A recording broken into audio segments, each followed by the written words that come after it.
Hallelujah. It's a great joy to be with you this morning. इस सुबह के वक्त आपके मध्य में रहकर मैं बहुत ही आनंदित हूँ. But your faces is in my mind all the time. लेकिन आपके चेहरे हर समय मेरे दिमाग में बसा रहता है. I'm a visual person. What I see it prints in here. है ना, मैं एक दार्शनिक व्यक्ति हूँ. जो कुछ भी मैं देखता हूँ वो मेरे मन में बस जाता है. So we are praying for you from Israel, all the churches there. और इज़राइल में हमारे जितने भी कलीसियाएं हैं, हम लगातार आपके लिए दुआ करते हैं. I bring you greetings from our people. और हमारे लोगों की तरफ से मैं शुभकामनाएं लाता हूँ. Yes, everybody's asking me, tell us what's happening. What happened? है ना, कई लोग मुझसे यही पूछते हैं कि इज़राइल में क्या घट रहा है. Simply, God is preparing the whole world for the end times. लेकिन मैं इतना बता ना सकता हूँ, परमेश्वर पूरे दुनिया को ही अंत के दिनों के लिए तैयार कर रहा है. God is using this hardship to bring Israel to know the Messiah. और इज़राइल में जो कष्ट या क्लेश चल रहा है, उसके द्वारा परमेश्वर उसको सिखा रहा है कि वो परमेश्वर कौन है और उसका आगमन निकट है. And we all know the last people will know the Lord Jesus are the Jewish people. और आप जानते हैं आखिरी वो झुंड जो उस परमेश्वर को या उस यीशु को जानेंगे वो यहूदी लोग हैं. God will conclude history through Israel coming to the Lord. और आप जानते हैं पूरा इतिहास खत्म होगा जब प्रभु इज़राइलियों को या यहूदियों को उसके विश्वास में लाएंगे. Hallelujah. आमीन. I don't want to keep continuing, but I want to thank Pastor Manoj, Pastor Richard, and Pastor Clyde for inviting me to be with you here. और मैं धन्यवाद देना चाहता हूँ पास्टर मनोज, पास्टर फर्नांडिस और पास्टर क्लाइव का, जिन्होंने फिर से मुझे यहाँ पर आने का न्योता दिया. Well, the last 16 months so far, it's been very difficult time. और पिछले 16 महीना हमारे लिए काफ़ी कठिन समय था. I oversee many churches in Galilee and in the middle of the country. और हमारे पूरे इज़राइल के मध्यम भाग में और गलील में मैं कई कलीसियाओं का ऊपर देख रेख करता हूँ. We never experienced hardship as we experienced this last. और इन दिनों में या इन समयों में जो कष्ट या क्लेश हम सह रहे हैं, उतना हमने जिंदगी भर नहीं सहा था. Every day we have tons of rockets coming down. और हर रोज सैकड़ों रॉकेट्स हमारे चारों तरफ गिरता है. So we have to keep going into the shelter all the time, coming in and out the whole time. इसलिए हमको बॉम्ब के बचाव शेल्टर में भागना पड़ता है. And if you are on the road and you hear the siren, you stop your car and go on your face. और अगर आप सड़क में हैं, मान लो अपने कार में यात्रा कर रहे हैं, तो आपको कार से उतरकर झुककर बिल्कुल दंडवत जैसा लेट जाना है. So we stayed home for some time. I said to my wife, listen, whatever rockets, I want to go and minister to the people. और मैंने अपने पत्नी से कहा, चाहे रॉकेट गिरे कुछ भी हो, मैं जाना चाहता हूँ अपने लोगों के बीच में और सेवा करना चाहता हूँ. So many times we're driving the car and the rockets were behind us. We have to speed up. और कई बार हम जब कार से यात्रा करते हैं तो पता चलता है सायरन बज रहा है और रॉकेट गिर रहा है, लेकिन फिर हम तेजी से निकल जाते हैं. But I know because of the prayers of the saints from all over the world, God protected the nation. लेकिन मैं आपको बताना चाहता हूँ, पूरी दुनिया भर में प्रभु के पवित्र लोग चूंकि हमारे लिए प्रार्थना कर रहे हैं, परमेश्वर वहाँ के विश्वासियों को संभाल रहा है. They estimated more than 200,000 people should be killed by now. और देखो जो अनुमान है, उनका अनुमान ऐसा है कि लगभग 2 लाख लोग इस युद्ध के द्वारा मरेंगे. But because of the prayer, God eliminated all of these things. लेकिन आप जानते हो, इतने बड़े नुकसान से प्रार्थना के कारण प्रभु ने अभी तक बचाव रखा है. Hallelujah. We have in the army more than 1,200 soldiers believe in Christ. और हमारे जो फौज है, उस फौज के अंदर भी लगभग 1200 ऐसे सिपाही हैं, अफसर हैं जो यीशु मसीह पर विश्वास करते हैं. And you can hear their testimonies, how the Lord protected them, how the angels of the Lord surrounded their life. और उनके गवाहियों को आप सुनोगे तो आश्चर्यचकित हो जाओगे कि किस रीति से परमेश्वर ने उनको बचाया और उनको संभाले रखा. Yes, many have died. हाँ, ये सच्चाई है कि कई लोग मारे भी गए हैं. But their life will continue to speak. लेकिन उनका जीवन लगातार बड़े-बड़े गवाहियों को देता रहेगा. So in the midst of all of this, so many needs created. और इसके मध्य में बहुत सारी आवश्यकताएं उत्पन्न हुई। Imagine you can't work for 16 months now. What will happen to you? आप जरा सोच के देखिए, 16 महीने अगर आप नौकरी ना कर पाए, काम ना कर पाए, तो आपके परिवार का स्थिति क्या होगा? So I have to take care of the people, और लोगों को हमें ध्यान देना पड़ता है, spiritually and physically. है ना केवल आत्मिक रूप में, लेकिन उनके भौतिक जरूरत को भी पूरा करना पड़ता We है। have to take care of ministers. और हमारे पासवानों का देखरेख करना पड़ता है। So Israel needs your help. और इसलिए इज़राइल को आपका मदद चाहिए। I want to just explain to you that this situation humbled Israel. लेकिन मैं आपको ये बताना चाहता हूँ, इस परिस्थिति ने इज़राइल के घमंड को तोड़ा है, नम्र किया है। And we experienced the verse that says, if my people will humble themselves. और हमने उसको उस वचन को अनुभव किया कि अगर मेरे लोग मन फिराएं और नम्र हो जाएं, I will hear from heaven. मैं स्वर्ग से सुनूंगा, I will forgive their sins. मैं उनके पापों को माफ कर दूंगा, I will heal their land. मैं उनके राष्ट्र को चंगा कर दूंगा। This verse has been spoken throughout the country all the time. और ये जो वचन है हमारे पूरे इज़राइल देश में लगातार लोग बोलते हैं। Now the Jewish people are trying to tell us, और यहूदी लोग हमसे अब ये कहते हैं, do you think that your Jesus is our Messiah? आपको लगता है कि आपका यीशु हमारा मसीहा है? Yes, he's the one. हाँ, वही मसीहा है। They're calling right now और इन दिनों में हमें बहुत लोग कॉल करते हैं, because they feel we are being shaken and we know that we are in the end times. और उनको पता चल गया है कि हम पूरी तरह हिला दिए गए हैं और हम अंत के दिनों में आ पहुंचे हैं। We never seen in history how much prayer is taking place in the nation. और इतिहास में इज़राइल राष्ट्र के अंदर इतना अधिक प्रार्थना हमने कभी भी नहीं देखा। And now we are expecting a harvest, a revival to take place in लेकिन अब हम कटनी का इंतजार कर रहे हैं, प्रभु एक बड़े जागृति को भेजेगा।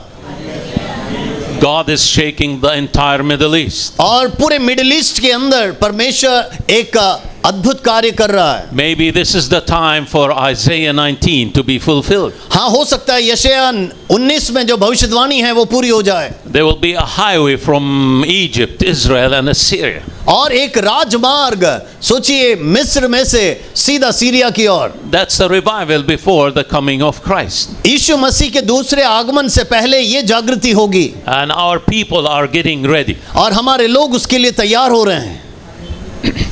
In the midst of the war, और इस युद्ध के मध्य में I was praying, Lord, is this it? Is this the end? मैं ऐसा सोच रहा था, प्यारे परमेश्वर, क्या यही अंत है? The Lord said, no. प्रभु ने कहा, नहीं, अंत नहीं है, This is just a preparation. ये बस तैयारी है। Hallelujah. Amen. I said, Lord, when it's going to end? तब मैंने कहा, प्रभु ऐसा है तो कब खत्म होगा? But the Lord spoke to me, the church is not ready for the end. तब परमेश्वर ने कहा, अंत के लिए कलीसिया अभी भी तैयार नहीं हुई है। He said, I will pull the war. I will stop the war. उसने कहा, मैं युद्ध को तो रोक दूंगा, So my church will get ready. ताकि मेरी कलीसिया तैयार हो जाए। And I believe God wants India to rise. और मैं विश्वास करता हूँ परमेश्वर चाहता है भारत देश भी जागरूक होकर खड़े हो जाए, As a great army of the Lord. एक परमेश्वर के महान सेना के रूप में भारत देश तैयार हो जाए। Hallelujah. Thank you, Jesus. Amen. I want to ask you a question. मैं आपसे एक प्रश्न पूछना चाहता हूँ, Do you think the church in India is ready to meet? क्या भारत की कलीसिया यीशु के दूसरे आगमन के लिए तैयार है? Are we ready? क्या आप तैयार हैं? Are we really ready? क्या सचमुच में हमारी कलीसिया तैयार है? That's why we are here this morning. हम तैयार नहीं हैं, इसीलिए यहाँ पर मौजूद हैं। I said to my wife, मैंने अपनी पत्नी से कहा, I have enough of war. I'm going to go to India. बहुत युद्ध सह लिया, अब मैं भारत की ओर जा रहा हूँ। I'm going to get revived in India. मैं खुद वहाँ जाके जागृति पालूंगा। Hallelujah. आमेन।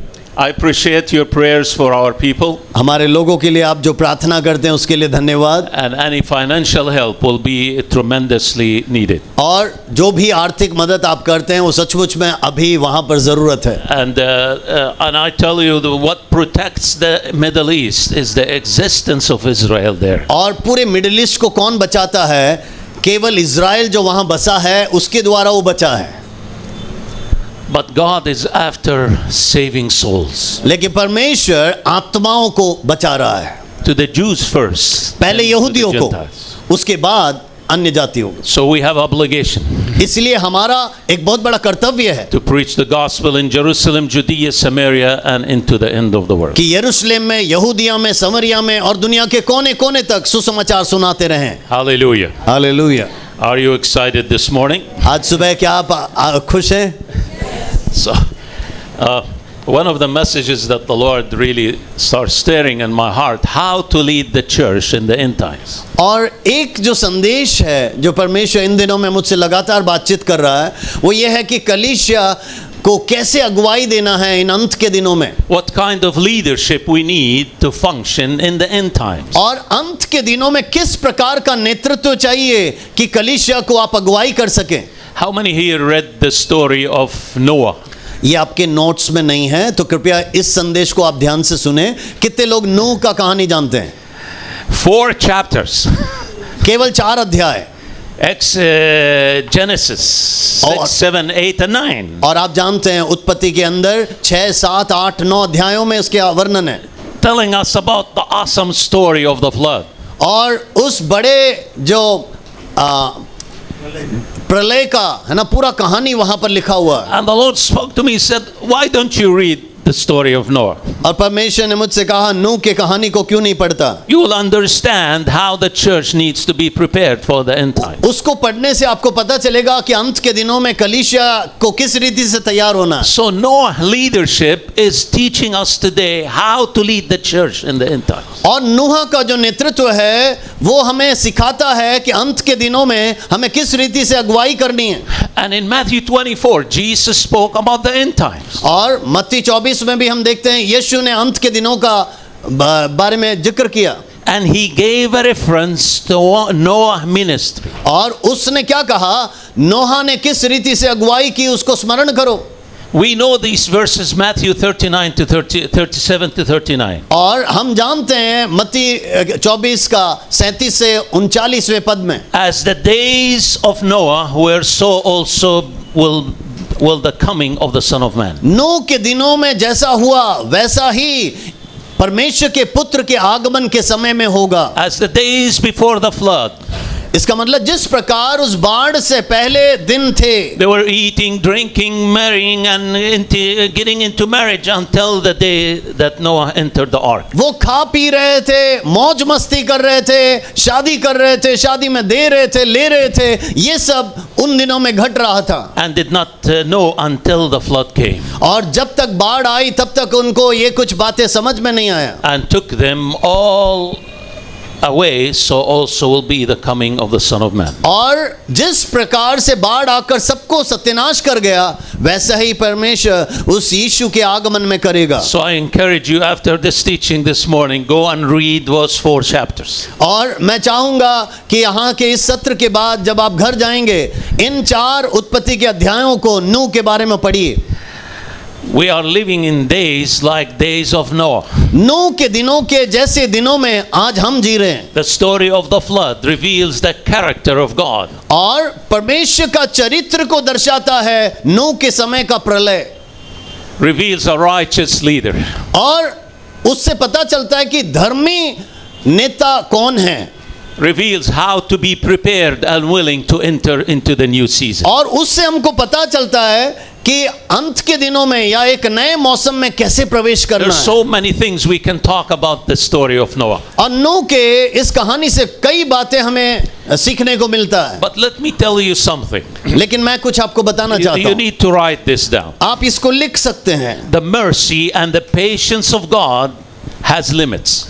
याद रखना, परमेश्वर का जो धीरज है, दया है, उसका भी एक सीमा होती है। The mercy and the patience of God has limits. परमेश्वर के धीरज का और दया का भी एक सीमा होती है। Let me tell you something. मैं आपसे कुछ कहना चाहता हूँ। The mercy of God is unlimited to the righteous people, धर्मी जनों के लिए परमेश्वर की दया असीमित है, but it's limited to the unrighteous people. लेकिन जो अधर्मी हैं उनके लिए परमेश्वर की दया बहुत ही सीमित है। That story tells us. और इस कहानी से हमें यह सीखने को मिलता है। And God said, परमेश्वर ने कहा, My spirit will not continue to dwell in man. और मनुष्य के अंदर मेरी आत्मा अब लगातार वास नहीं करेगी। My spirit will not convict the hearts of man. और मनुष्य के हृदय को मेरी आत्मा ताकीज नहीं देगा। What God is saying, परमेश्वर क्या कह रहा है? that mercy has limits. इसका मतलब दया का भी एक सीमा है। How many believe God has mercy over India? कितने लोग विश्वास करते हैं भारत के ऊपर परमेश्वर की दया है? But there is an expiration date. लेकिन याद रखना, उसके खत्म होने का भी एक तारीख है।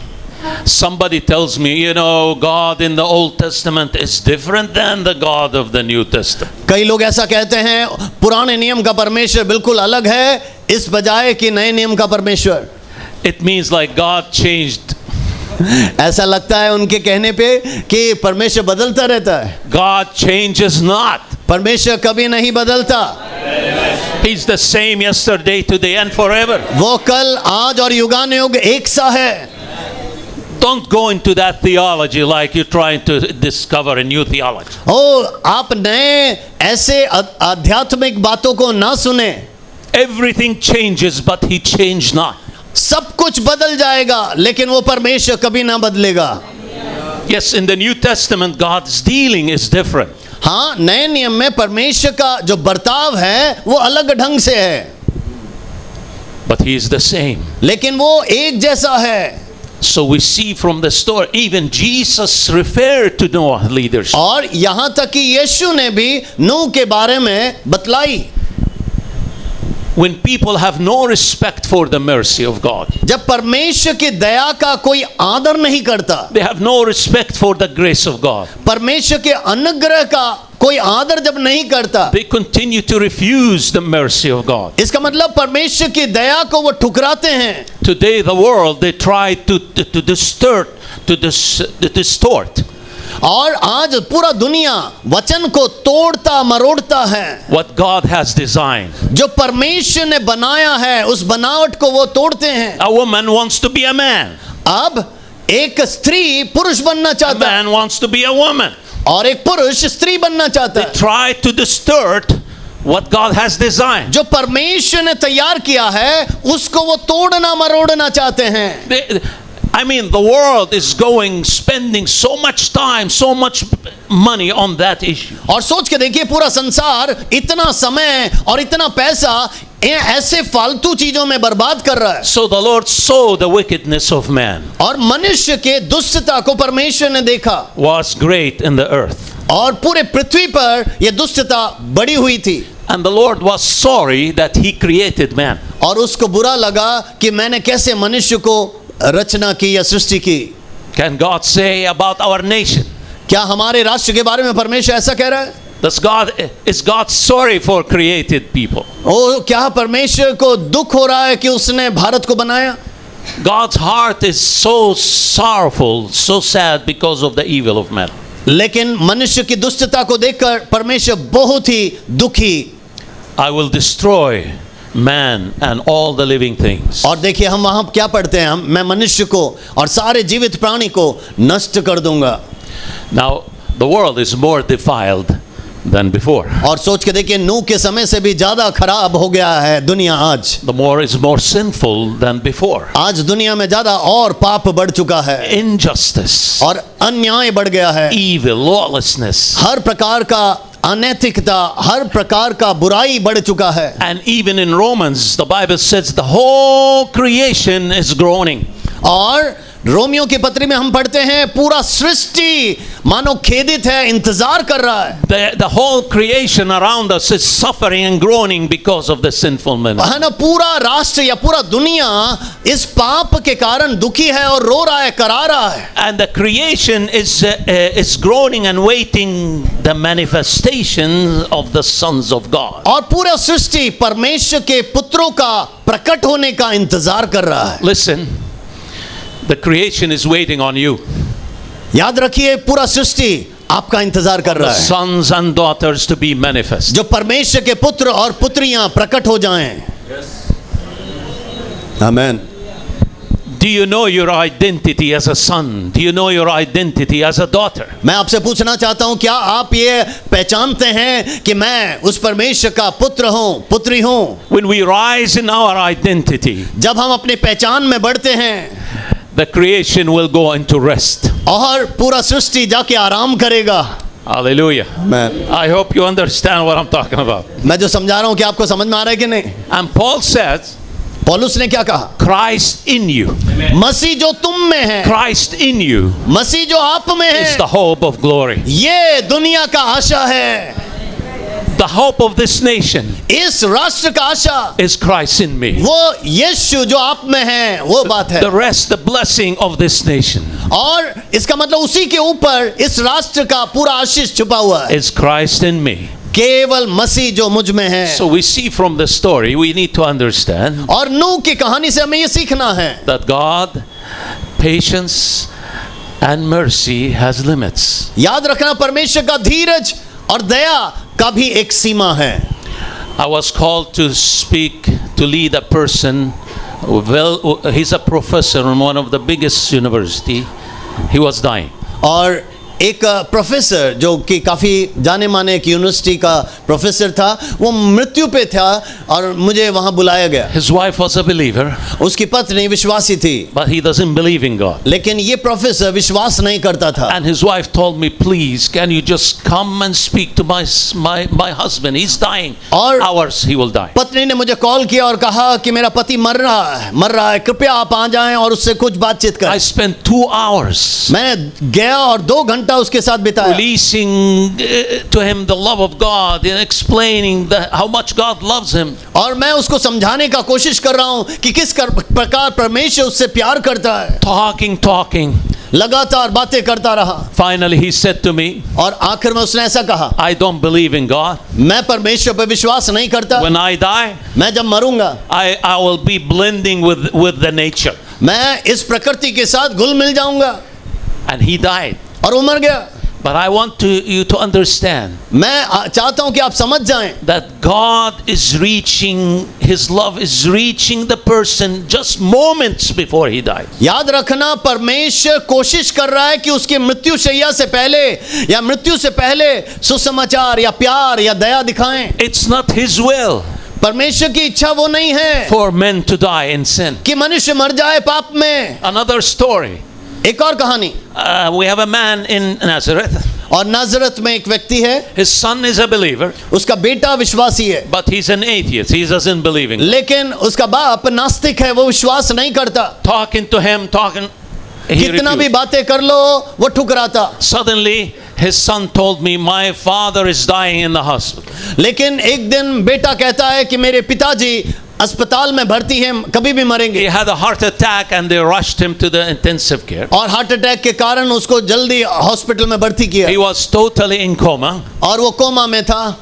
And I went to the doctor. I said, can you give me 10 minutes? और मैंने डॉक्टर से जाके पूछा, मुझे 10 मिनट अंदर जाने दीजिए। I want to talk to him. He said he's in coma. He's dying. Few hours he will die. और डॉक्टर ने कहा, अरे वो कोमा में है और कुछ ही घंटों में वो मर जाएगा। But he said, I'm not supposed to let you in, but I will give you 10 minutes. देखो, मुझे आपको अनुमति देना मुश्किल है कि मैं अंदर आपको भेजूं, लेकिन 10 मिनट में देता हूं। His son was crying and interceding for the salvation of his son. और पिता के लिए वो पुत्र जो है रो रहा था और बहुत ही इंतजार कर रहा And he था। said to me, if my father will die, he will enter into the lake of fire. और उन्होंने कहा, मेरे पिताजी अगर मरेंगे आग की झील में जरूर जाएंगे। So I went to the intensive care. मैं उस आईसीयू में गया And I said, Lord, I have 10 minutes. मैंने कहा प्रभु मेरे पास केवल 10 मिनट है. One thing, just wake him up. मैंने कहा प्रभु थोड़ा सा तो उसको जगा दे. Just wake him up 10 minutes, then take him away. है ना, 10 मिनट उसको जगा दे, उसके बाद तू ले जा. So I came and touched his hand like that. और मैं गया अंदर और उसके हाथ को छुआ. He opened his eyes. उसने अपने आंखें खोल ली. He said, do you know who I am? उसने कहा आप जानते हैं मैं He कौन said, हूँ? you are the pastor. अरे आप पास्टर हैं. I said, I have 10 minutes. मैंने कहा मेरे पास केवल 10 मिनट है. Do you want Jesus right now? क्या इसी समय आप यीशु को चाहते हैं? Yes, yes, I want Jesus now. उसने कहा हाँ हाँ हाँ मुझे यीशु चाहिए. So he received the Lord. और उसने वहीं पर यीशु को पाया. You can look at his face. It was dark and now it transformed completely. आप उसका चेहरा देख सकते हो, जो काला या बहुत ही दुखी था अब उसमें ज्योति आ गई. He gave his heart to the Lord उसने अपना जीवन प्रभु को दे दिया and he smiled. और मुस्कुराया. He closed his eyes उसने आंखें बंद की and he entered eternity. और वो देखिए अनंत काल के लिए चला गया. God's mercy, परमेश्वर की दया, God's grace, परमेश्वर का अनुग्रह, but it has limits. लेकिन उसका एक सीमा है. Now we don't know. हमको मालूम नहीं. When God says, I will pull out my Holy Spirit from the heart of people. लोगों के हृदय से मैं अपने पवित्र आत्मा को निकाल लूंगा. How many here are thankful that the Holy Spirit still speak and convicts? ऐसे में मैं पूछना चाहता हूँ आप में से कितने लोग खुश हैं कि आज भी पवित्र आत्मा हमसे बातचीत करता है, हमें छूता है. Thank you, Lord, for the Holy Spirit that hovering over India. धन्यवाद यीशु उस पवित्र आत्मा के लिए जो भारत के ऊपर मंडरा रहा है. Thank you, Lord, for your Spirit in this area here. प्रभु इस इलाके में, इस क्षेत्र में तेरे पवित्र आत्मा के लिए धन्यवाद. He still speak to the hearts. वो आज भी हमारे दिलों से बातचीत करता है. But God says, परमेश्वर क्या कहता है? one day will come, एक दिन आएगा I will pull out my Spirit. मैं अपने आत्मा दोबारा ले लूंगा. We become like animals. और ऐसा है तो हम जैसे जानवर हैं वैसे बन जाएंगे. So in the story, इस कहानी में we can see the seriousness of God's judgment. परमेश्वर के न्याय का गंभीरता को हम देखते हैं. God, through His judgment, He's gonna stop evil. याद रखना परमेश्वर अपना न्याय भेजकर वो बुराइयों को रोकता है. Judgment always stops evil. याद रखना न्याय जब भी होता है तो वो बुराई को रोकता है. But with judgment comes mercy. लेकिन याद रखिए कि उस न्याय के साथ परमेश्वर की दया भी आती है. Because mercy triumphs. क्योंकि दया हर समय विजयी होता है. Mercy triumphs over judgment. हर समय याद रखना कि दया उस न्याय के ऊपर विजयी है. Yes. The seriousness and the reality of God's judgment and man's responsibility to determine his destiny. और याद रखना कि परमेश्वर का न्याय उस धर्मी के ऊपर होता है लेकिन उसका अनुग्रह भी बहुतायत से है. Hallelujah. So when we study Noah's story, जब नूह की कहानी को पढ़ते हैं we can understand the character of God. हमें परमेश्वर का चरित्र को समझना आसान होता है. But at the same time, लेकिन उसी समय we can see the faithfulness, the faith and the righteous leader हम among देखते हैं evil nation. उस दुष्टता के बीच में भी एक सच्चे धर्मी नेता का विश्वास और विश्वास योग्यता. Behold, darkness will cover the earth. हाँ, पृथ्वी के ऊपर अंधकार छाएगा.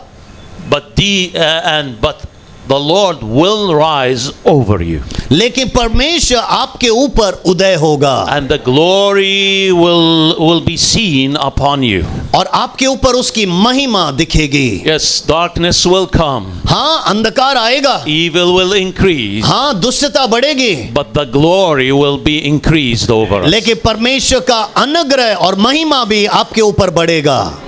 The whole scene there, we see Noah as a righteous man in the midst of an evil world. हम देखते हैं वहां पर उस दुष्टता से भरे दुनिया में एक धर्मी नेता And the वो Bible- नूह को हम देखते हैं। And the Bible says that Noah found grace in the sight of God. और वहां बाइबल में हम क्या पढ़ते हैं? नूह ने परमेश्वर की दृष्टि में अनुग्रह पाया। How many here will say, I want to find grace? in आप you?" में से कितने लोग कहेंगे, प्रभु दुष्टता के बीच में मुझे तेरा अनुग्रह चाहिए? When sin increases, याद रखना, जब पाप बढ़ता है grace will increase. परमेश्वर का अनुग्रह बढ़ता है। Don't give me excuses. आप बहाना मत मारिए, Don't give me excuses. फालतू के बहाना ना मारें। God says, yes, evil is in the world, but I exceeds the evil with grace over you. परमेश्वर क्या कहता है? हाँ, दुष्टता है, बुराई है दुनिया में के अंदर, लेकिन उससे भी ज्यादा मेरा अनुग्रह है। You know, when we hear news about the evil in the world, we are so impressed. और देखिए, जब हम दुष्टता के बारे में सुनते हैं दुनिया भर में की खबरें, तो हम आश्चर्यचकित होते हैं। How many here impressed by the evil in the world? क्या आपको अच्छा लगता है दुष्टता की बातें सुनकर? We're all impressed. But God says, लेकिन परमेश्वर देखिए, I want to impress you more with my grace over you. उस दुष्टता के बीच में मैं अपना अनुग्रह भेजकर तुम्हें खुश करना चाहता हूं। I don't want to be impressed with evil. I want to be impressed with God's grace. मैं नहीं चाहता कि आप दुष्टता से आश्चर्यचकित हो जाएं, मैं चाहता हूं परमेश्वर के अनुग्रह को देख के आश्चर्यचकित हो जाएं। And Clyde will find grace in the sight of God. और पास्टर क्लाइव, परमेश्वर की दृष्टि में आप अनुग्रह पाएंगे। Richard पास्टर रिचर्ड, आप will पाएंगे find grace in the sight of God. परमेश्वर की दृष्टि में Manoj, अनुग्रह I don't पाएंगे। know the names, but you will find grace in the. Pastor Manoj, और ऐसे एक एक आपका नाम लेकर मैं कहना चाहता हूं, परमेश्वर की दृष्टि में आप अनुग्रह पाएंगे। Hallelujah. Hallelujah. Listen to what God said to Noah. परमेश्वर ने नूह से क्या कहा? He said, I have seen that you are righteous before me in this generation. परमेश्वर कहता है, मैंने देखा कि इस पीढ़ी में तो मेरी दृष्टि में धर्मी है। I have seen one man मैंने एक व्यक्ति को देखा, righteous in the midst of all this generation. I see one righteous. इस पूरे पीढ़ी के अंदर मैंने एक धर्मी को देख लिया है। Hallelujah. God will protect the city because we have more than 10 righteous people. हाँ, परमेश्वर बड़े बड़े शहरों को बचा लेगा अगर उसमें 10 धर्मी लोग हैं तो। That's not my calculation. That's God talking to Abraham. देखिए, ये मेरा अनुमान नहीं है, लेकिन इब्राहिम से परमेश्वर ने ऐसा ही तो कहा था। If you have more than 10 people, okay, I will pass. अगर 10 से ज्यादा लोग हैं तो मैं बचा लूंगा तुम्हारे शहर को। But the testimony of God, लेकिन परमेश्वर का गवाही देखिए, I find you, Noah, you are the righteous man in this generation. उस गवाही को देखें कि इस पूरे पीढ़ी के अंदर नूह, मैंने तेरे जैसे धर्मी व्यक्ति को और नहीं देखा। That's how God sees you. और उसी प्रकार परमेश्वर आज आपको भी देख रहा है। He sees you. आप में से एक एक को देख रहा है। He knows the ones that belongs to him.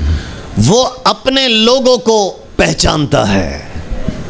Hallelujah. Hallelujah. Thank you, Jesus. Thank you, Jesus. धन्यवाद यीशु। Now, the Bible says about Noah, नूह के बारे में बाइबल क्या कहती है?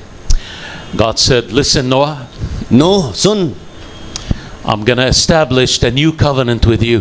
मैं तेरे साथ एक नई वाचा बांधने जा रहा हूं, This covenant of mercy. और ये है अनुग्रह का वाचा। You know, every time I see the rainbow, जब कभी भी मैं मेघदूत को देखता हूं, that's a sign of a covenant. और वो वाचा का एक चिन्ह है। What kind of a covenant? वो कौन सा वाचा है? A covenant of mercy. ये अनुग्रह का, दया का वाचा है। In the midst of judgment, इसका मतलब न्याय के बीच में there is a covenant of mercy there. परमेश्वर के उस अनुग्रह का, दया का वाचा। Do you know the homosexual people? आप समलैंगिक व्यक्तियों के बारे में जानते हैं? They took the rainbow colors and made it their flag. और आपको मालूम है, उस मेघधनुष के जो जितने रंग हैं, उसी रंगों का मिलकर उन्होंने अपना झंडा बना लिया। That's the devil. He wants it. देखिए, शत्रु शैतान ऐसा होता है, उसको ऐसा ऐसा चाहिए। Do you know the message behind it? और उसको मालूम है इसके पीछे का संदेश क्या है। They're challenging God. वो परमेश्वर को चुनौती दे रहे हैं। We can do anything we want. वो ये कह रहे हैं कि हमको जो चाहिए हम करेंगे। ये झंडा देखिए, We're going to show you the covenant of mercy. हम उस परमेश्वर के उस दया को, उस वाचा को दिखाएंगे। That's the devil challenging God with these sinful people. सोचिए, इन लोगों के जरिए, इन समलैंगिक लोगों के जरिए शैतान परमेश्वर को चुनौती दे रहा है। But God said to Noah, लेकिन नूह से परमेश्वर ने क्या कहा? I'm going to establish my covenant with you. मैं अपना वाचा तेरे साथ बांधूंगा। This is the covenant for eternal mercy over your life. ये अनंत काल का दया तुम्हारे ऊपर मैं भेज रहा हूं। God remember Noah और तब परमेश्वर ने नूह को स्मरण किया and every living thing. और सब जीवित जंतुओं के ऊपर उसने दया दिखाई। And God blessed Noah तब परमेश्वर ने नूह को आशीष दी। and told him, be blessed and be fruitful and multiply. तू बढ़ता जा, फूले और फलता रहे। I want to encourage you today, आज मैं आपको प्रोत्साहन देता हूं। in the midst of the evil thing, ओ पूरे बुराई के मध्य में God has a covenant for you. परमेश्वर ने आपके साथ वाचा बांधी God has a है। new beginning for you. आपके लिए एक नई शुरुआत है, A fruitful life एक blessed फलदायी life. जीवन, एक अनुग्रहमय जीवन, in the midst of an evil world. बुराई के बीच में, बुराई के दुनिया के बीच में। Hallelujah. Amen. Noah walks of faith and righteousness. और आप देखिए, नूह विश्वास का जीवन जी रहा है, धार्मिकता का जीवन जी रहा है। In Hebrew speaks like, by faith Noah built an ark because God revealed to him, warned him about things to come. और इब्रानी भाषा में उसका अर्थ यह है कि विश्वास के द्वारा नूह ने उस जहाज को बनाया क्योंकि परमेश्वर ने उसको दर्शाया। Because God showed him a vision. परमेश्वर ने एक दर्शन उसको दिया, That vision और उस दर्शन से birthed in him the fear of God. उसके अंदर परमेश्वर के भय को उत्पन्न किया, Caused him to walk in the fear of the Lord. और उस भय से वो परमेश्वर के डर में चलने लगा। How can I know that this vision from God? हाँ, मेरे को कैसे पता चलेगा कि ये दर्शन परमेश्वर की ओर से है? That vision will cause me to fear the Lord. याद रखना, वो दर्शन आपको परमेश्वर के प्रति और भय में ला देगा। That means that vision is coming from the throne. इसका मतलब ये सिंहासन से परमेश्वर आपसे बातचीत कर रहा है। Every vision that God gives you हर एक दर्शन जो परमेश्वर आपको देता है, will cause you to walk in the fear of the Lord. उससे आप परमेश्वर के भय में चलने लग जाएंगे। Hallelujah. Hallelujah. God is revealing the future to Noah. परमेश्वर भविष्य के बारे में नूह को समझा रहा है। How many here say, Lord, reveal to me the future? आप में से कितने लोग कहेंगे, प्रभु भारत का भविष्य तू मुझे बता दे। God goes to 40 years in the future and bring it back to you. याद रखना, परमेश्वर 40 साल भविष्य में आगे जाके उस बात को आप तक पहुंचा सकता है। अभी In Noah's case, God went in the future 120 years. और सोच के देखिए, नूह के समय परमेश्वर 120 साल पहले की बातें आकर नूह को बताने लगा। And bring that and revealed it to Noah. सोचिए, उस 120 साल पुरानी बात को नूह पर आकर प्रकट किया। How many here will say, Lord, go to my future and please give me the vision? आप में से कितने लोग कहेंगे, प्रभु मेरे भविष्य में जा और मुझे बता दे क्या होने वाला है। What is the future? प्रभु भविष्य क्या है? That's what's in the heart of the Father for your life. पिता के हृदय में वही तो है आपके लिए। So God goes into my future परमेश्वर हमारे भविष्य में जाता है and brings me today और आज ही वो समझाता है, and reveal it to me. प्रकटीकरण कर देता है। Now the question, अब प्रश्न ये है, do you want to own the future? क्या आप उस भविष्य को पकड़ लेना चाहते हैं या नहीं? I want to own the future मैं अपने भविष्य को पकड़ लूंगा प्रभु, by having a vision from the throne. मुझे सिंहासन से वो दर्शन चाहिए। Hallelujah. Hallelujah. Thank you, Jesus. धन्यवाद यीशु। So, righteous life and righteous leadership. सो इसका मतलब धर्मी जीवन और धार्मिकता का नेतृत्व, How to stay pure and powerful. और किस रीति से हम सामर्थी बने रहें लेकिन पवित्र बने रहें। I have a vision. मेरे पास एक दर्शन है। You know what vision does? आपको मालूम है दर्शन क्या करता है? It awakens every cell in your body. आपके अंदर जितने अणु हैं उन सबको वो जगा देता है। Your everything is awake in you. आपके शरीर का एक एक ऊर्जा जग जाता है। Hallelujah. आमीन। You have complete focus on what God wants. और परमेश्वर जो चाहता है वही आपका लक्ष्य बन जाएगा। So that's why you walk in godly life. और इसीलिए आप धार्मिकता का जीवन जीते हैं, Because the future is so valuable. क्योंकि भविष्य आपके लिए बहुत ही बहुमूल्य है। You don't want to compromise today. आप आज समझौता करना नहीं चाहते। You know, the two signs of the end times, अंत के दिनों का दो चिन्ह क्या है? deception एक है धोखाधड़ी and offense. और है लोगों को चोट लगना। Among who? किसके बीच में? Among the body of Christ. परमेश्वर की देह के बीच में।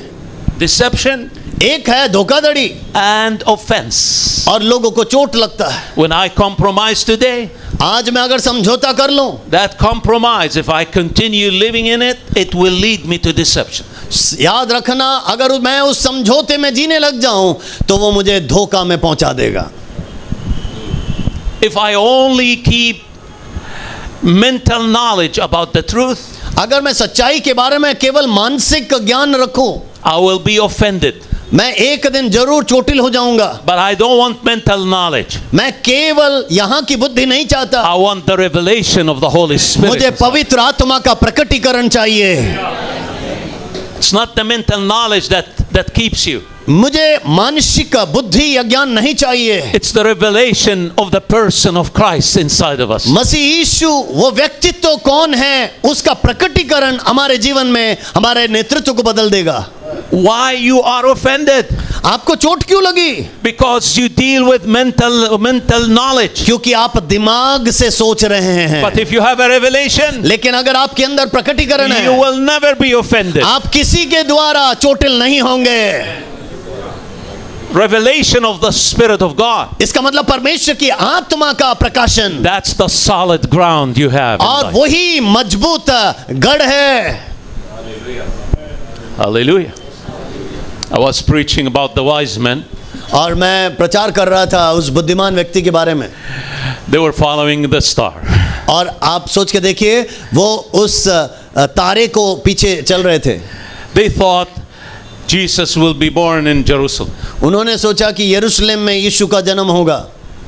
They took the wrong turn. और आप देखिए, उन्होंने गलत मोड़ ले ली। Have you ever took a wrong turn? क्या कभी आपने गलत मोड़ लिया है? Oh, you don't take a wrong turn. But अरे आप तो अच्छे लोग हैं, आप कभी गलत they मोड़ just लेते नहीं हो। entered the wrong turn. They लेकिन वो बुद्धिमान लोग गलत मोड़ में मुड़ गए। just, because of their expectations. क्यों? क्योंकि उनकी अपेक्षाएं ऐसी थी।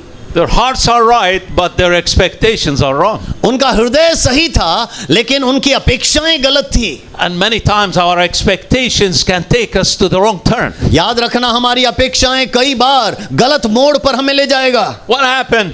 क्या हुआ? They came to the city. Where is the king of the Jews? We came to worship him. देखिए, वो एक शहर में पहुंचे और क्या बोलते हैं, वो यहूदियों का राजा कहाँ है जिसकी हम आराधना करने आए। The first thing they hit with is the politics. और याद रखिए, सबसे पहले वो राजनीतिक बातों से जाके मिले। Herod came now. अब हेरोद खड़ा हो गया। You know, when you take a wrong turn, you hit with politics. याद रखना, आप गलत मोड़ पे जाओगे, आप राजनीति में आ जाओगे You become political. और सारी बातें राजनीतिक हो जाएगी। Then the second thing they hit और देखिए, दूसरी बात जिस पे वो टुकराए, with religion. और वो था धार्मिक बातें, रिलीजन, धर्म। Those two things, politics and religious spirit, can kill the church. राजनीतिक और जो धार्मिक आत्मा है, याद रखना, वो आपके अंदर के पवित्रता को खत्म कर देगा। So all the scribes, the Pharisees, you know, they know where Christ should be born. अब सोचिए, फरीसी, सदूसी, वो सब वहां इंतजार कर रहे हैं कि कहां पर वो जन्मा है। They informed the wise men, और उन्होंने उस बुद्धिमान व्यक्तियों को क्या बोला? it's not here. वो यहां पर नहीं जन्मा है, It's in Bethlehem. वो बेतलेहम में जन्मा है।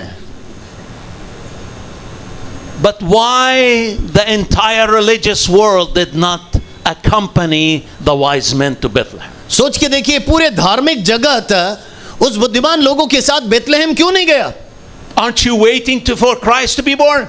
क्या आप नहीं चाहते कि यीशु का जन्म हो? Yes, yes. या हाँ हाँ, He's born in Jerusalem, in Bethlehem. अरे बैतलहम में जन्म तो हुआ है। You go. तुम जाओ, तुम जाओ। Why? क्यों? They didn't rise वो क्यों नहीं चले? to go with the wise men उस बुद्धिमान व्यक्तियों के साथ क्यों नहीं गए? to meet the King of the Jews. the यहूदियों Messiah. के राजा से मिलने के लिए। Do you know why? क्यों?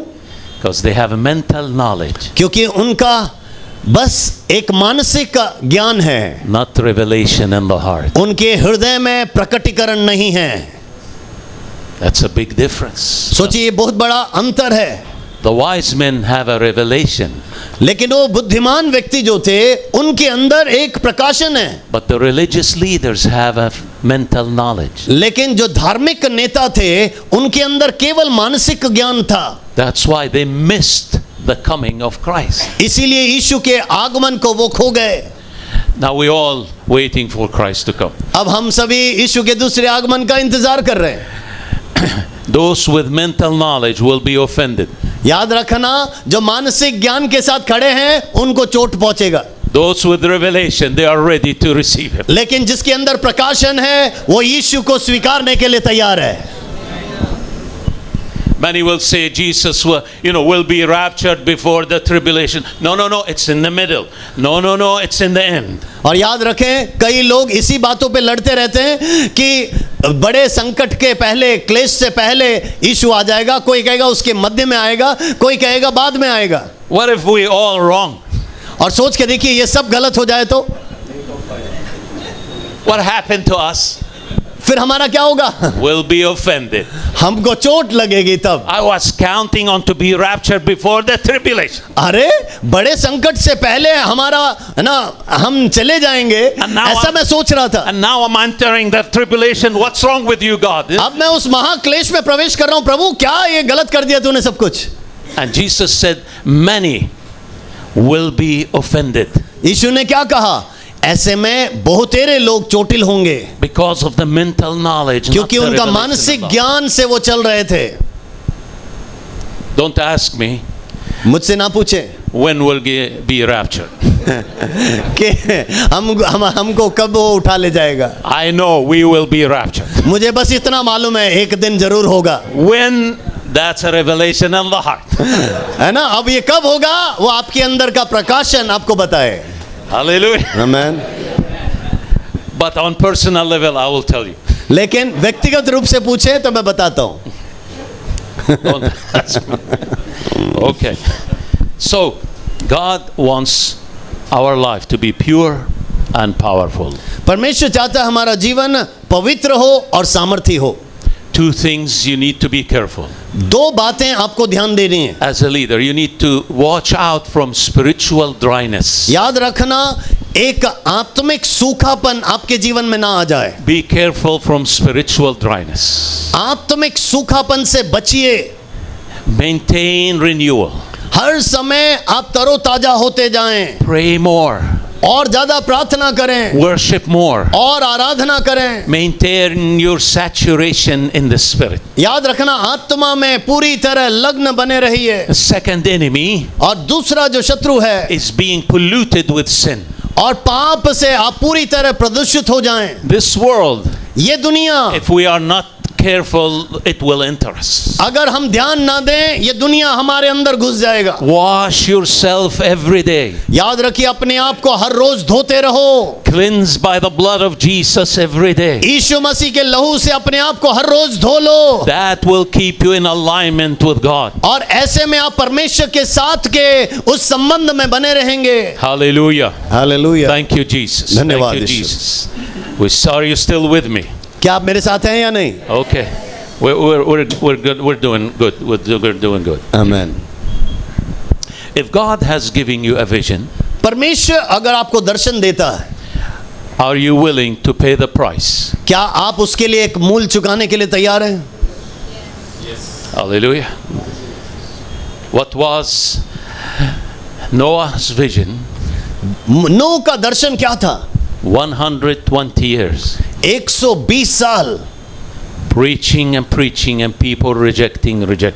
वो प्रचार कर रहा है, लोग तिरस्कार कर रहे हैं। 100 years of mocking. सोचिए 100 साल से ज्यादा लगातार प्रचार कर रहा है, 100 years of rejection and resistance. लेकिन 100 साल से ज्यादा लोग तिरस्कार कर रहे हैं उसके संदेश को। Lord, where are the souls? प्रभु आत्माएं कहाँ हैं? You're not responsible. प्रभु तू जवाब नहीं देता। Your responsibility is to declare the salvation of Christ. याद रखना, आप उस यीशु के उद्धार का प्रचार करते रहो, His responsibility to save people. और ये उसका कर्तव्य है कि वो आत्माओं को जीते हैं। Don't be carried by pressures of people and comparison. याद रखना, लोगों के दबाव में ना आ जाएं और एक दूसरे के साथ तुलना ना करें। When I preach the message to anybody, मैं जब किसी को भी संदेश सुनाता हूं, that message और वो संदेश either will save him या तो फिर उसको बचाएगा, or will judge him in eternity. नहीं तो अनंत काल में उसका उसी से न्याय होगा। आमीन।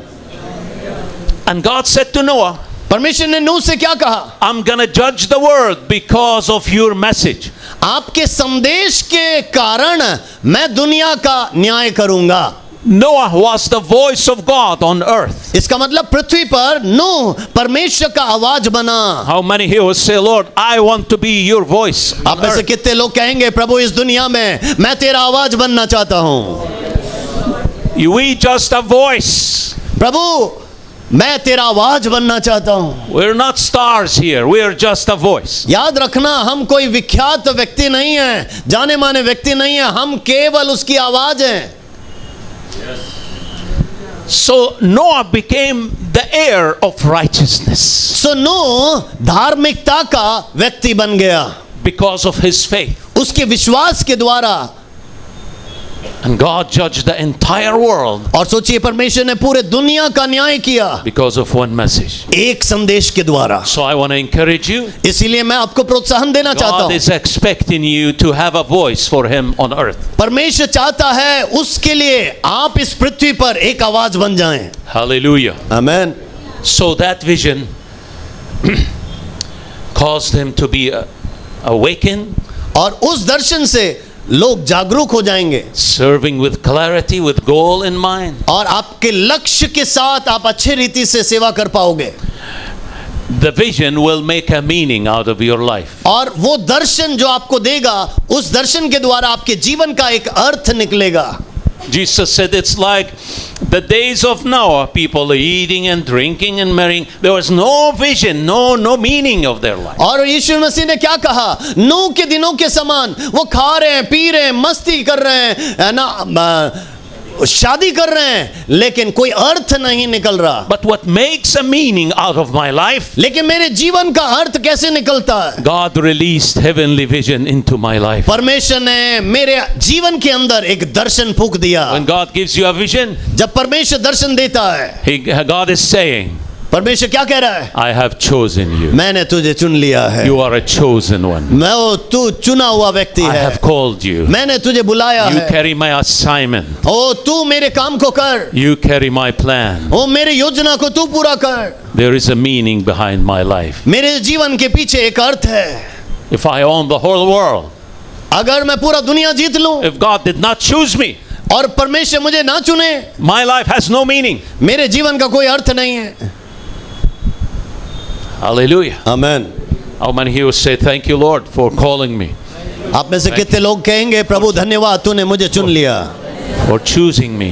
धन्यवाद तूने मुझे बुलाया।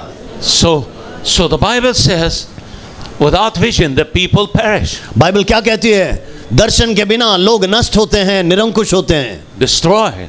इसका मतलब पूरी तरह नाश हो जाते हैं। Every leader needs to get hold of the vision of the Lord. इसीलिए हर एक जो अगुवा है उसे परमेश्वर का दर्शन पाना जरूरी है। Maybe I'll speak more about vision, but I need to finish the. हाँ, मैं दर्शन के बारे में बाद में आपसे और बातचीत करूंगा, लेकिन इस समय मैं इसी संदेश को समाप्त करना चाहता हूँ। Here we see a righteous man यहाँ पर हम एक धर्मी पुरुष को देख रहे हैं, with a powerful vision, एक सामर्थी दर्शन उसके अंदर है। walking with God, वो परमेश्वर के साथ चल रहा है, but facing storms. लेकिन सोच के देखिए वो किसका सामना कर रहा है? दुनिया का। You have a great vision, आपके पास दर्शन अच्छा है, You're walking with God, परमेश्वर के साथ चल रहे हैं, but you face storms. लेकिन आंधी का सामना कर रहे हैं। Write this down. आप लिख लीजिए, God's perfect will for your life includes storms. परमेश्वर का जो सिद्ध इच्छा है उसमें क्लेश और आंधी भी है। I have one person said amen here.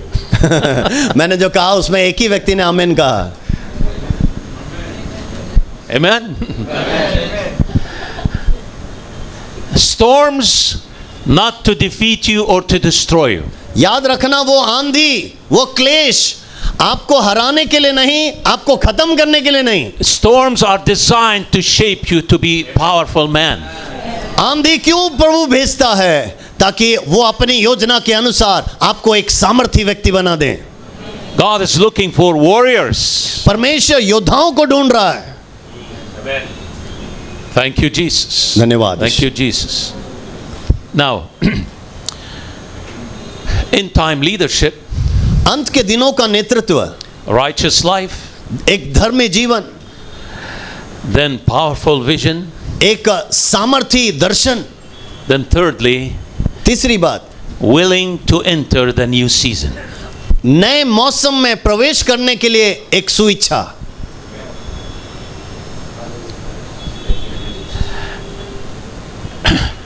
Prepare to enter the new season. आप अपने आप को तैयार करें कि आप उस नए मौसम में प्रवेश कर सकें। In my heart, I know there is a new season is coming to the church.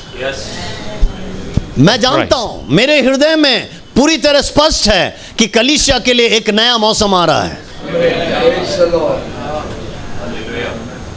And we need to be prepared to enter. और उस नए मौसम में प्रवेश करने के लिए हम अपने आप को तैयार कर लें।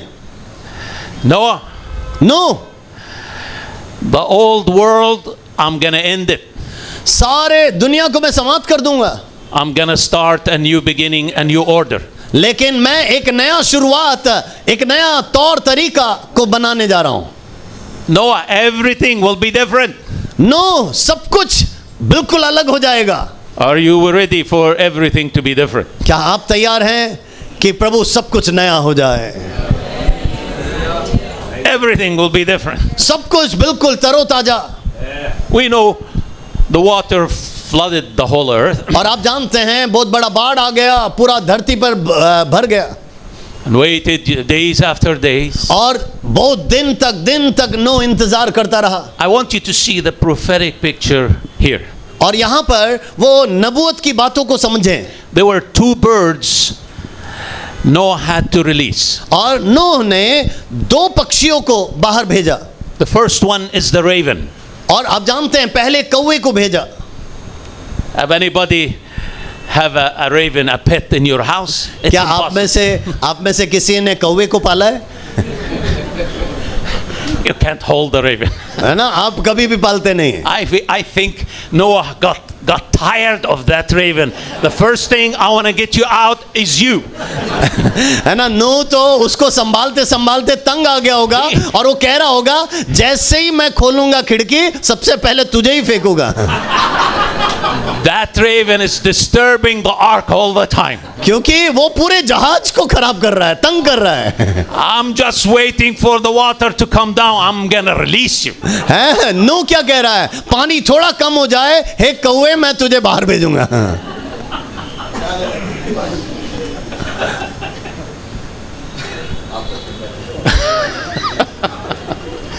So we have to release the raven today. याद रखिए हमारे अंदर ऐसे कोई कौवे हैं तो निकाल दीजिए.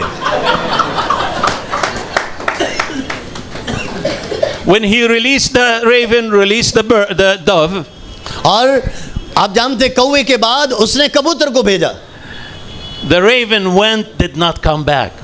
सोचिए कौवा गया उड़कर वापस नहीं आया. But the dove hovered all the earth, but came back. सोचिए वो कबूतर उड़ता रहा पूरा मंडराने के बाद उड़कर वो वापस आ गई. Why the raven did not come back?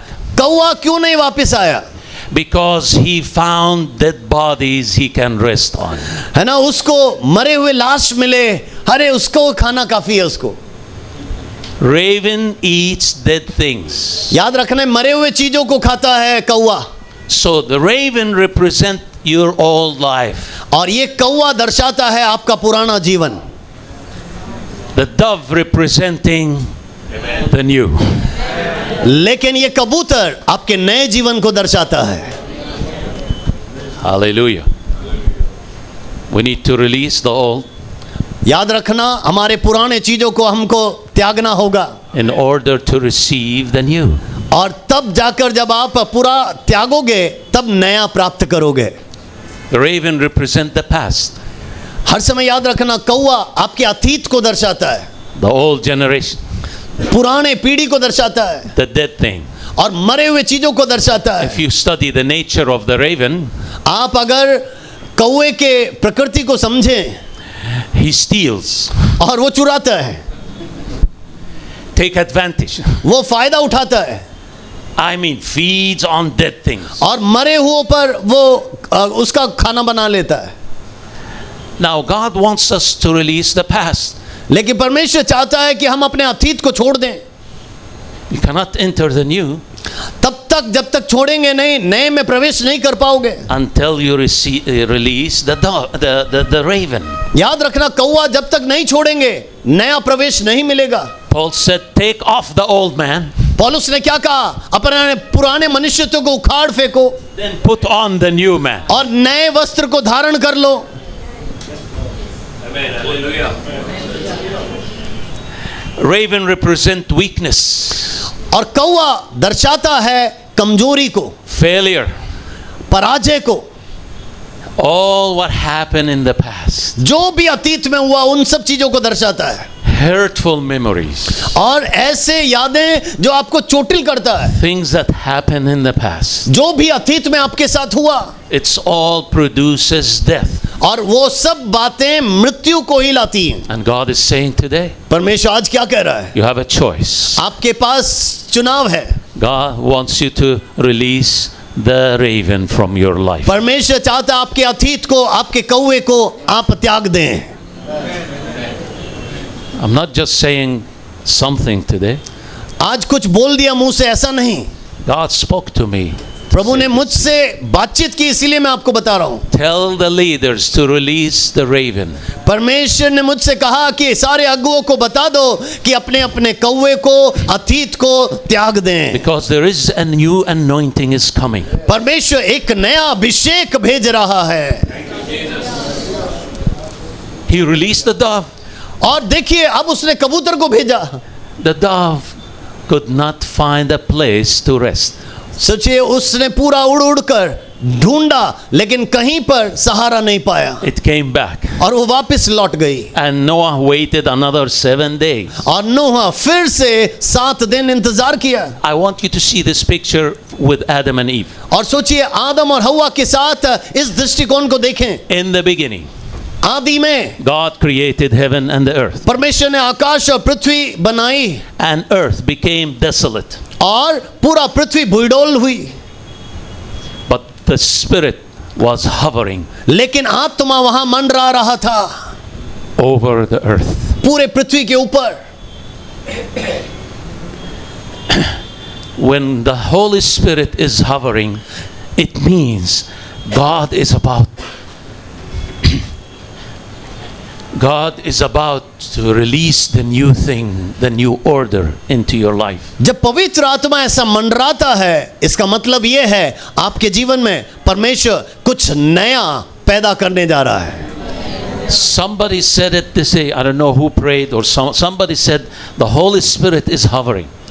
किसी ने तो आज अभी प्रार्थना किया कि पवित्र आत्मा यहां मंडरा रहा है। I heard it, मैंने सुना, and I believe the Holy Spirit is hovering. मैं ऐसा विश्वास करता हूं पवित्र आत्मा यहां पर मंडरा रहा है।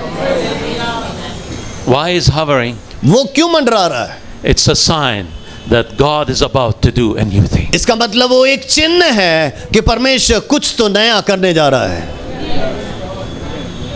God is about to birth a new thing. परमेश्वर कुछ नया जन्मने वाला है। It came back to Noah. सोचिए, नूह के पास वापस वो आ गया। Why it came back? क्यों वापस आया? It said 7 more days of waiting. 7 दिन और इंतजार कर।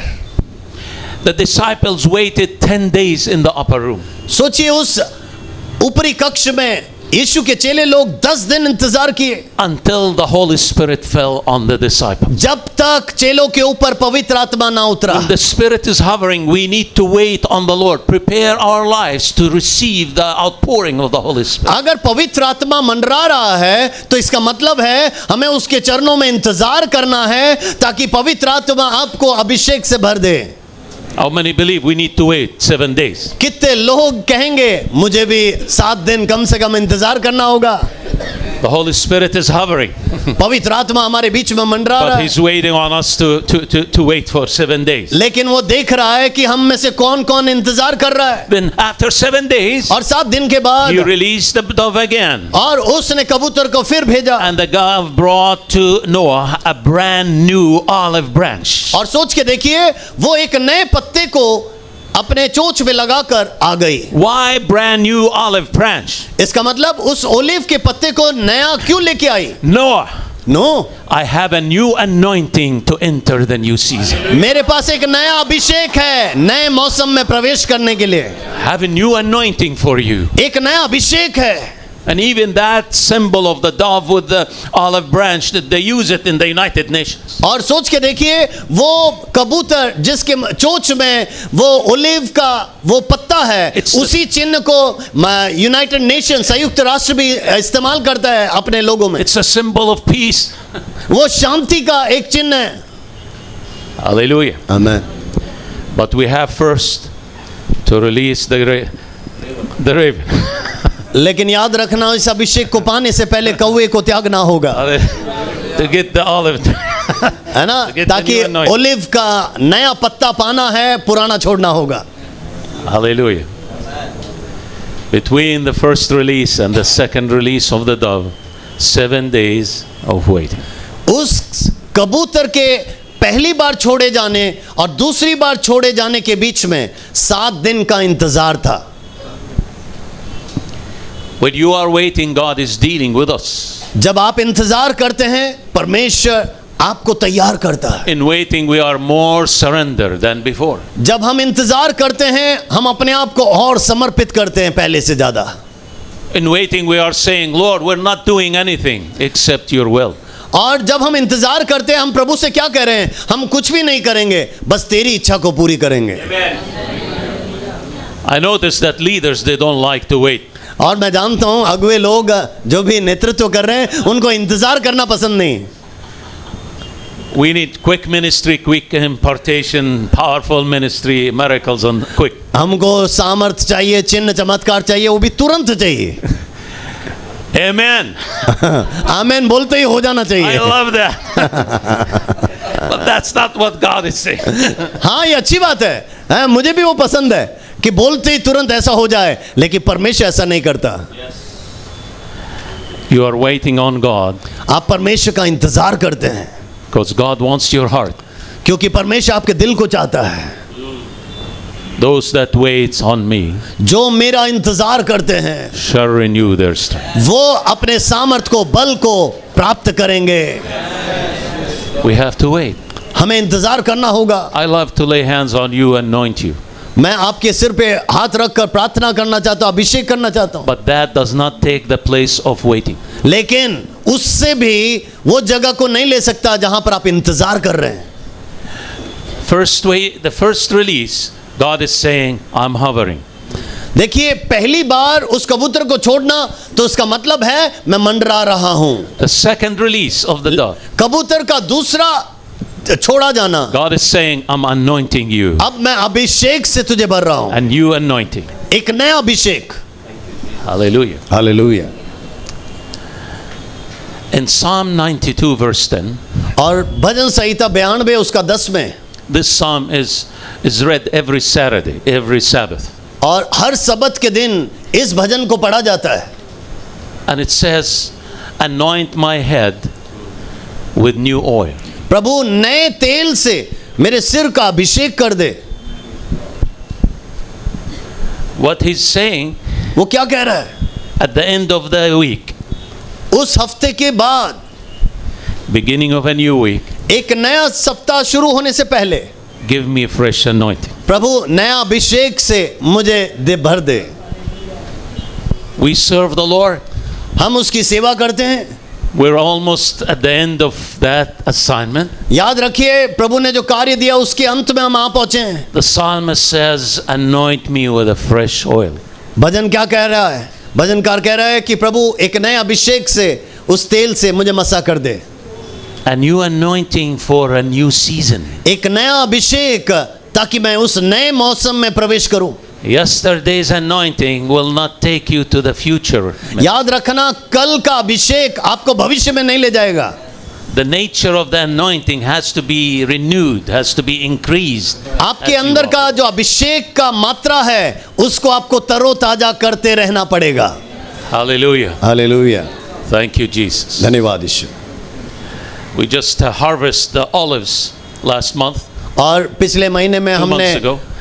अंजीर या ओलिव्स को पाया हमारे देश में। We have so much olives this year. और इस साल बहुत सारे ओलिव्स पैदाइश हुई। And some villages people, they give me their tithe. और Oil. The tithe. कई गांव से लोग मुझे अपना दशमांश भेजते हैं। Pastor, this is the olive oil tithe for और us. ये ओलिव का तेल है आपको दशमांश के रूप में। My wife and I, we have full of gallons of olive oil, new olive oil. Olive का तेल हमारे घर में भरा पड़ा है। I was happy. मैं बहुत I खुश mean, था। when you taste the fresh olive oil, olive का जो ताजा तेल है उसको जब टेस्ट करते हो you can drink it. आप तो पी सकते हो उसे। It's so delicious. वो बहुत ही स्वादिष्ट है And it burns in your throat. और आपके गले में थोड़ा सा जलता है। So I was saying, Lord, I have more oil than I need. जितना मुझे चाहिए उससे ज्यादा मेरे घर में तेल आ गया। Said you need to release. प्रभु ने कहा तू देता जाना। So everybody comes visit me. और जो जो मेरे घर में आते, Here is a new gallon of olive oil. आपके लिए एक डिब्बा भर के तेल। If you come and visit me, I will give you a gallon. आप भी इज़राइल में मेरे घर में आके विजिट करोगे, मैं आपको भी दे दूंगा। And today we're going to anoint you with that oil. और उसी तेल से आज हम आपका भी अभिषेक करेंगे। Hallelujah.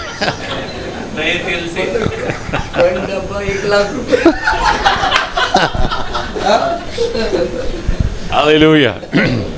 Psalm 23. Bhajan Samhita 23। Though if you go through the shadow of death, चाहे मैं घोर अंधकार की तराई से होके चलूं, you shall fear no evil. तब भी मैं हानि से ना डरूंगा। But लेकिन you have anointed my head with oil.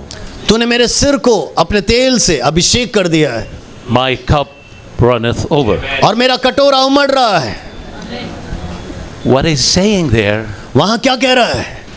After the passing of the valley, उस तराई से गुजरने के पश्चात you need a fresh anointing over you. आपको एक तेल का नया अभिषेक चाहिए।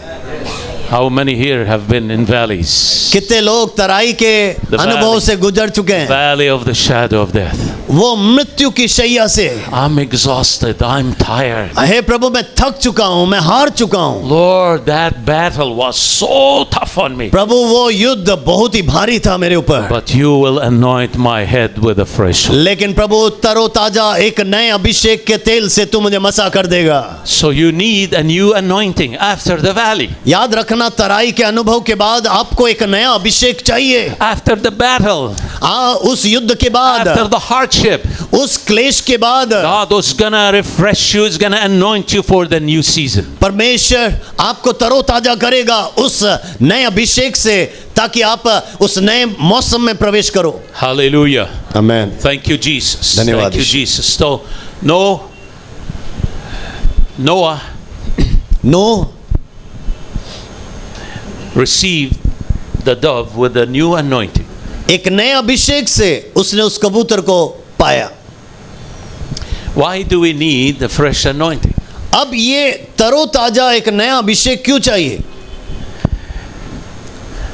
What got Noah out of the boat, out of the ark? याद रखना, नूह को उस जहाज से कौन बाहर लाया? That fresh olive branch. याद रखना, वो नया ओलिव का जो पत्ता था वो बाहर लाया। That's the sign that I am leaving the ark into the new season. वो एक चिन्ह है कि मैं इस जहाज को छोड़ रहा हूं और नए मौसम में प्रवेश कर रहा हूं. Lord, anoint me and deliver me from where I am.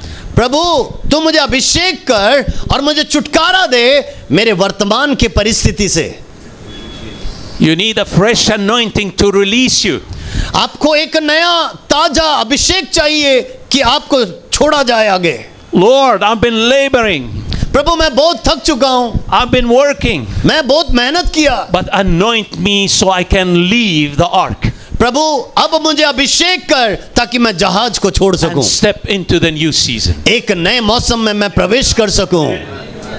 So the purpose of the anointing, अब इस अभिषेक का उद्देश्य क्या है? to bring liberty and freedom into your life. ताकि आपके अंदर पूर्ण स्वतंत्रता और आजादी को लाएं. To bring freedom into your life. आपके जीवन में नई आजादी को लाएं. You've been confined in a place for so long. आप एक ही जगह में काफी समय से सीमित थे. But the time has come. लेकिन अब वो समय आ चुका. That anointing उस अभिषेक से will bring the breakthrough in your life. आपके जीवन में बड़ा छुटकारा को लाएगा. Hallelujah. Amen. And Jesus said it this way. यीशु ने इसका पका कहा. The Father has anointed me पिता ने मुझे अभिषेक किया है to set the captives free. ताकि मैं बंधन में जो पड़े हैं उनको आजाद करूं. I need God to free me. प्रभु मुझे तेरी जरूरत है ताकि मैं बंधन से छूट जाऊं. I'm not just saying about sin here. मैं यहाँ केवल पाप के बारे में नहीं बता रहा हूँ. I'm saying about the place where I am. जहाँ पर मैं रहता हूँ वहाँ से मुझे एक छुटकारा. Lord, release me again. प्रभु जी तू मुझे तरोताजा करके यहाँ से निकाल. So the anointing has the power to free us. इसका मतलब उस अभिषेक में वो सामर्थ है कि वो हमें आजाद कर देगा. The second thing the Bible says here in a new anointing for new beginning. नया शुरुआत के लिए नया अभिषेक की जरूरत है बाइबल कहता है. And Jesus said, we put new wine in new wine skin. याद रखना हम नए दाखरस को डालते हैं नए अश्कों में. In our culture, when we have new wine and we have old wine skin, और सोच के देखिए जब हमारे संस्कृति में जब हमारे पास नया दाखरस आता है और पुराने मशके हैं, we don't throw the old wine skin and get new ones. हम पुराने मशकों को फेंक नहीं देते और नया नहीं लेते हैं. No, we renew the old wine skin. हम उस पुराने को तरोताजा कर देते हैं. And in the Bible it says, Bible क्या कहता है? the original language, और जो मूल भाषा में you put new wine in renewed wine skin. आप नए दाखरस को डालें उस तरोताजा बनाए हुए नए मशकों में. If you are an old believer, अगर आप एक पुराने विश्वासी हैं, an old pastor, एक पुराने पासवान हैं, you are an old wine skin. इसका मतलब आप एक पुराने मशके से तुलना की जा रही है. God is not gonna get rid of you. परमेश्वर आपको छोड़ नहीं देगा. No, God is gonna renew your skin. परमेश्वर आपको तरोताजा बनाना चाहता है. Hallelujah. So the word renew. इसका मतलब तरोताजा करना. Do you know how we renew the wine skin? आपको मालूम है इन मशकों को हम कैसे ताजा करते हैं? We bring the old wine skin and soak it with water for many days. और इन पुराने मशकों को हम पानी से भरकर बहुत दिनों तक रखते हैं. How many here will say, Lord, soak me in the word of God for many days? प्रभु तेरे वचन से कई दिन मुझे भी ऐसा भर कर रख दे. Thank you, Jesus. Then after many days we dry them and we bring olive oil and start rubbing the skin.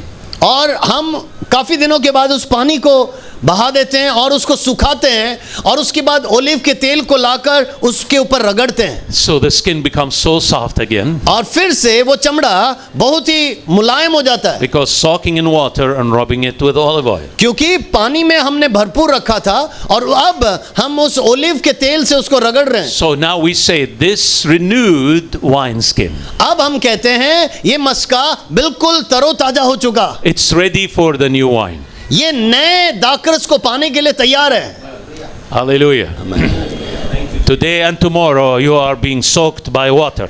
आज और कल वचन जैसा पानी से आपको भरा जा रहा है। God is gonna renew us. परमेश्वर आपको तरोताजा कर रहा He's है, gonna soften our hearts. हमारे हृदयों को मुलायम कर रहा है। Because the new wineskin, you know, if you're not renewed, it will destroy. याद रखना, क्योंकि नया दाखरस आएगा और अगर तरोताजा आप नहीं हुए तो सत्यानाश हो जाएगा। That's why many will reject the move of the Holy Spirit, because they are old wineskin. और इसीलिए पवित्र आत्मा के कामों को कई लोग तिरस्कार कर देते हैं, क्यों? वो पुराने मशकों में जी रहे हैं।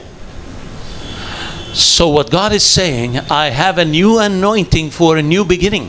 सो परमेश्वर क्या कहता है? एक नया अभिषेक है मेरे पास ताकि तुम एक नया मौसम में प्रवेश करो, It requires renewal. और उसके लिए तरोताजगी चाहिए। Hallelujah. Another point here, एक और बात, new anointing नया अभिषेक for restoration of family. आपके पुनः स्थापना उस परिवार के लिए। How many here say, Lord, anoint me to restore my family? आप में से कितने लोग कहेंगे, प्रभु मेरे परिवार का पुनः स्थापना कर दे, I want my house, my household. प्रभु मेरा घर, मेरा घराने को तेरे अभिषेक से भर दे। God will anoint you. परमेश्वर अभिषेक करेगा, So your children, your grandchildren, your descendants will be restored. ताकि आपके परिवार, आपके बच्चे, आपके पीढ़ियां उस अभिषेक से भरे रहें। God started a new race with this small family there. सोचिए, इस छोटे से परिवार के द्वारा प्रभु ने एक बड़ी जाति को तैयार कर दी। So the purpose of the anointing is restoration. याद रखना, परमेश्वर अभिषेक क्यों देता है? उसका उद्देश्य यह है कि वो पुनः स्थापना करना चाहता है। He wants to restore the generations to come. आने वाले पीढ़ियों को वो पुनः स्थापित करना चाहता है। Hallelujah. Hallelujah. I'm about to finish, so we're going to pray. We're going to pray. मैं जल्दी समाप्त करूंगा, फिर प्रार्थना करेंगे। A new anointing for intimate relationship with God. परमेश्वर के साथ के एक घनिष्ठ रिश्ते के लिए आपको एक नया अभिषेक चाहिए। Hallelujah. Hallelujah. Lord, anoint me प्रभु तू मुझे अभिषेक कर and draw me closer to you. और मुझे तेरे और करीब ला दे। So the purpose of the anointing, that the presence of God will touch your life and you become so close to Him. सो उस अभिषेक से क्या होता है? आपके जीवन परमेश्वर के और नजदीक आ जाता है। Hallelujah. Amen. Another area we see new anointing for deeper worship. और नया अभिषेक चाहिए गहराई से उसकी आराधना करने के लिए। How many here will say, Lord, birth a new song in my heart? आप में से कितने लोग कहेंगे, प्रभु मेरे अंदर एक नया गीत तू पैदा कर, Give me a new song. प्रभु मुझे एक नया गीत दे दे। Every time I sing it, I feel the presence of God. प्रभु ऐसा गीत तू दे कि जब कभी भी मैं गाऊं मुझे तेरा अनुभव महसूस हो। We need the new songs in the Spirit. आत्मा में प्रभु नया गीत देगा। And the Bible says that Noah offered the sacrifices, and God smelled the sweet aroma from the sacrifice. और हम देखते हैं उसके बाद नूह ने बलि अर्पण किया और परमेश्वर ने उसको ग्रहण किया। Hallelujah. God will give us new songs. परमेश्वर नए गीतों को देगा। We will write new songs. नए नए गीत हम लिखेंगे These songs of the revival for the generation. और जागृति का, आने वाले पीढ़ी में जागृति लाने वाले गीत हैं। And every time we sing it, the Holy presence of God comes in them. हर बार जब उस गीत को गाएंगे परमेश्वर की उपस्थिति वहां आ जाएगी। Because everything is birthed by the Spirit, is Spirit. याद रखना, जो कोई भी आत्मा से पैदा हुआ है, We need याद that रखना song. उसमें जागृति आएगी। That song is birthed by the anointing. वो नया गीत परमेश्वर के अभिषेक से लिखा गया है। Hallelujah. Amen. Thank you, Jesus. धन्यवाद यीशु। Another area, एक और भाग, we need a new anointing for comfort, rest, stability, and safety. हमारी सुरक्षा के लिए, हमारे आराम के लिए हमें परमेश्वर का एक नया अभिषेक चाहिए। The name Noah means Noah शब्द का अर्थ क्या है? comfort, इसका मतलब आराम, rest, आराम। stability, इसका मतलब स्थिरता, safety. सुरक्षा। When God anoints you, जब परमेश्वर अभिषेक करता है, I'm no longer struggling anymore. अब मैं, है ना, दिक्कत में नहीं हूं, God is bringing rest into my life. अब मैं संघर्ष नहीं कर रहा, प्रभु आराम देता। I feel the peace of God. मैं परमेश्वर की शांति को महसूस करता। I sense God is hugging me all the time. ऐसा मुझे महसूस होता है परमेश्वर हर हमेशा मुझे आलिंगन कर रहा है, I'm embraced by the Lord. परमेश्वर मुझे गले लगा रहा है। That's the name Noah. और वो नूह का अर्थ है शब्द का। What is Noah anointing? नोहा का नया अभिषेक क्या है? Is the anointing of rest and comfort. वो क्या है? आराम का एक नया अभिषेक, स्थिरता का एक नया अभिषेक। Usually we work, then we rest. अधिकतर क्या होता है, हम काम करते हैं, मेहनत करते हैं, उसके बाद आराम करते हैं। But that's not what God wants us to do. लेकिन परमेश्वर ऐसा नहीं चाहता है। God wants us to rest first, परमेश्वर चाहता है कि पहले आराम करो, then work. फिर काम करो। Doesn't work in India here. Bharat में ऐसा नहीं चलता है। Doesn't work here. भारत में ऐसा काम नहीं चलता है। In our culture, हमारे संस्कृति में the day starts 6 o'clock at night. Means दिन शुरू होता है रात के 6 बजे We sleep, या शाम के 6 बजे हम सोते हैं, then we'll work. उसके बाद काम करेंगे। So God wants you to minister not to rest to rest, परमेश्वर चाहता है कि आप सेवा इसलिए ना करें कि बाद में आराम करें, but minister out of rest. लेकिन आराम करने के बाद सेवा करें।